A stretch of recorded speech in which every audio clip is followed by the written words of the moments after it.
Most gardeners use biochar wrong and then blame the material when their plants stall. They mix raw char into a bed, water it in, and wonder why growth slows down and leaves turn pale. The reason is simple. Uncharged biochar is a carbon sponge with empty pores. It pulls nutrients out of your soil solution before your crops can access them.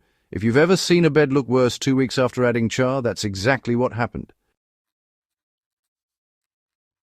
The trick that changes everything is what I call grey gold, wood ash, not dumped blindly into the soil, not scattered across the surface, but deliberately integrated into biochar before it ever touches your beds.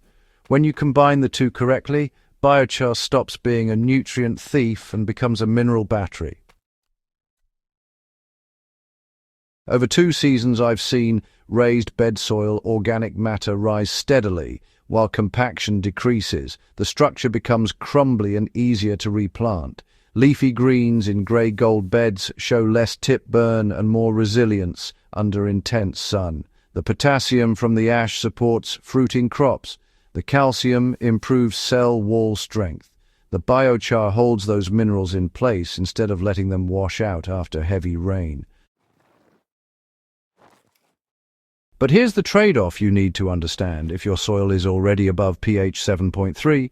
Adding ash, even buffered in char, can push it too high. Micronutrients like iron, manganese, and zinc become less available in alkaline conditions.